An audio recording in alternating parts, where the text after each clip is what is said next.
नमस्कार दोस्तों, स्वागत है आप सभी का आपके अपनी यूट्यूब चैनल आचार शिक्षा केंद्र में। तो आज हमने पढ़ा था लिंग और अब हम पढ़ेंगे लिंग की प्रश्नोत्तरी। आज मैं आपके लिए प्रश्न और उत्तर दोनों लेके आई हूँ। 10 बहुत ही सरल से प्रश्न हैं और उत्तर भी उनके साथ में ही हैं। तो आइए देखते हैं किताब का लिंग क्या है।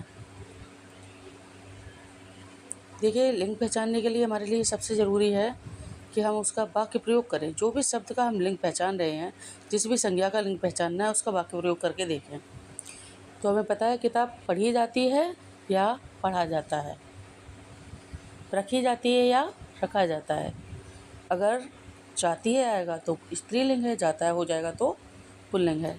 इस प्रकार से हम कह सकते हैं किताब पढ़ी जाती है, और यदि पढ़ी जाती है तो वो हमारा स्त्रीलिंग हो जाएगा। अब आपसे पूछा है घोड़ी का पुल्लिंग क्या होगा। तो देखिए, हम मात्राओं से भी पहचान कर सकते हैं घोड़ी। यदि हम घोड़ी का पुल्लिंग कहें तो क्या हो जाएगा।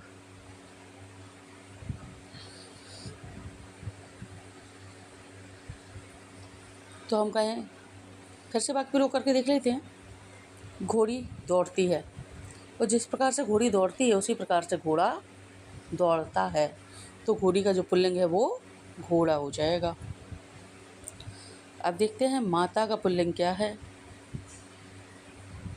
तो हम सभी जानते हैं माता के साथ में किसका नाम जुड़ता है, माता और पिता। माता पिता, सही उत्तर हो जाएगा पिता। सूर्य किस रंग का शब्द है। तो वही वाक्य प्रयोग कीजिए, पता चल जाएगा।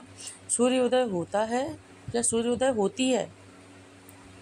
भाई, यदि सूर्योदय होता है तो जो उत्तर है वो पुल्लिंग हो जाएगा।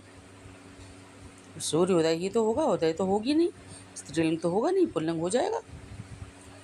रानी का पुल्लिंग क्या होगा। वैसे तो रानी का पुल्लिंग हम सभी को बड़े आसानी से पता है।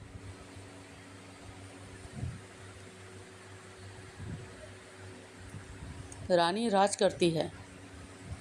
अगर रानी राज करती है तो और कौन राज करता है। कौन करता है राज। नरेश हो सकता है क्योंकि ये राजा का पर्यायवाची है, किंतु जो शुद्ध शब्द है वो राजा ही रहेगा। तो रानी का पुल्लिंग राजा हो जाएगा। अब हमसे पूछा है कि नदी किस लिंग का शब्द है। तो भैया, नदी बहती है कि नदी बहता है। यदि बहती है तो स्त्रीलिंग हो जाएगी। शेर का स्त्रीलिंग क्या है। शेर का स्त्रीलिंग क्या हो जाएगा। सिंघनी होगा, बाघिन होगा, मादा शेर होगा, या फिर शेरनी। जब भी हम बोलेंगे शेर तो साथ में क्या आएगा हमारे, शेरनी। इसी प्रकार से बोलते हैं मोर, मोरनी, चोर, चोरनी। तो ये सही आंसर हो जाएगा शेरनी। अब विद्यालय किस लिंग का शब्द है। तो विद्यालय खुलता है कि खुलती है। जितना मुझे पता है विद्यालय खुलता है। विद्यालय कितने बजे खुलेगा, विद्यालय यथा समय खुलेगा, विद्यालय सही समय पर खुला था। इस प्रकार से जो विद्यालय शब्द है वो हमारा पुल्लिंग हो जाएगा। अब देखते हैं कवित्री का पुल्लिंग क्या है। तो सबसे पहले तो ये समझिए कवित्री होता क्या है। जैसे रचनाकार होते हैं, साहित्यकार। तो हमें पता है साहित्य गद्य भी होता है और पद्य भी होता है। गद्य लिखने वाले को लेखक कहते हैं, और लिखने वाली को अर्थात स्त्री को लेखिका कहते हैं। उसी प्रकार से पद्य लिखने वाले को कवि कहते हैं। पद्य अर्थात कविता, काव्य, तो काव्य लिखने वाले को कवि कहते हैं, और लिखने वाली को कहेंगे कवित्री। तो हमसे पूछा है कवित्री का पुल्लिंग शब्द क्या है। तो भैया, जाहिर सी बात है कि अगर कविता लिखने वाली कवित्री है तो लिखने वाला हमारा कवि होगा। तो जो उत्तर है वो कवि हो जाएगा। चिड़िया शब्द का लिंग पूछा है हमसे। फिर वही वाक्य प्रयोग करके देखिए। चिड़िया उड़ती है कि उड़ता है। चिड़िया अंडे देती है कि चिड़िया अंडे देता है। तो आंसर मिलेगा कि चिड़िया उड़ती है, चिड़िया अंडे देती है, चिड़िया घोंसला बनाती है, अर्थात ती है हो जाएगा। अगर ती है हो जाएगा तो ये हमारा हो जाएगा स्त्रीलिंग। तो आज की प्रश्नोत्तरी बस यहीं समाप्त करते हैं। कमेंट में बताइएगा आपने कितने आंसर सही किए।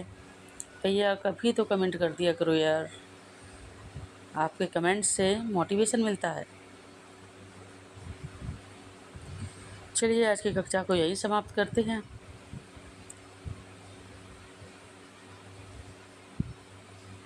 कल फिर मिलेंगे एक नई कक्षा में और कल का विषय होगा हमारा वचन। तब तक के लिए नमस्कार।